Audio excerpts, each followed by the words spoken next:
Nearly 2 months after President Joe Biden vowed there will be consequences for Saudi Arabia's actions to cut oil production, the U.S. is not actively considering any significant retaliatory actions against the kingdom, according to two U.S. officials. U.S. and Saudi relations hit a low point after Saudi Arabia pushed OPEC members to cut oil production by 2 million barrels per day at their October 6 meeting. But since then, gas prices have not skyrocketed as U.S. officials had feared they would. In fact, analysts now believe they could fall below $3 a gallon before the end of the year. With that, the White House's initial bitterness about the decision subsided, the officials said. The next OPEC meeting this Sunday, December 4, is seen by administration officials as another inflection point, with some hoping the outcome of the meeting gives the president a way out of his vow to retaliate for the October production cut. Officials, however, also anticipate calls for imposing a cost on Saudi Arabia to ramp back up if OPEC again cuts oil production. White House officials said they continue to assess relations with the Saudis.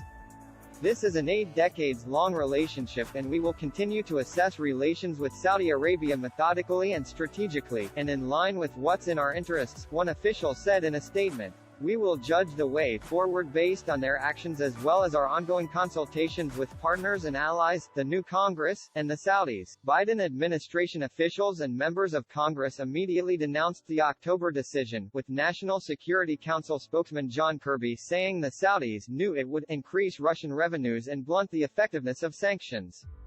Members of Congress on both sides of the aisle also expressed outrage, threatening to halt arms sales and even remove U.S. troops from both Saudi Arabia and United Arab Emirates. Several days after the OPEC announcement, the White House announced it would review the relationship with Saudi Arabia and whether it still serves U.S. interests.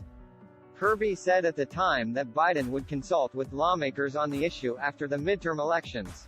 But the review never really gained traction, according to the officials, and there are no real options on the table for how to respond to the Saudi decision.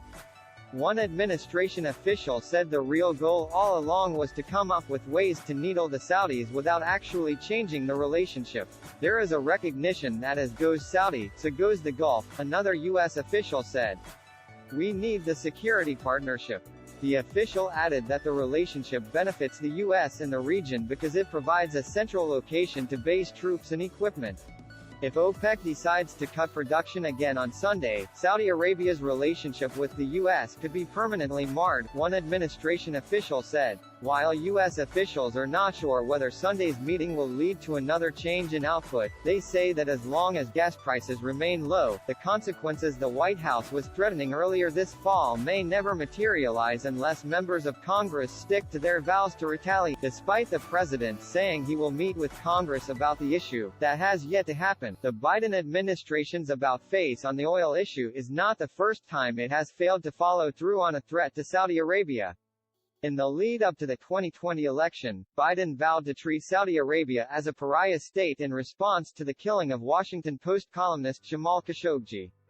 But he went on to travel to Saudi Arabia to meet with Crown Prince Mohammed bin Salman in July, exchanging a fist bump that intensified criticism of the decision to make the trip. Bin Salman, who the CIA has said likely ordered the Khashoggi killing, has said he takes full responsibility but denies any involvement in the slaying of the journalist, once a regime insider who became disillusioned and was later an outspoken critic of the Crown Prince.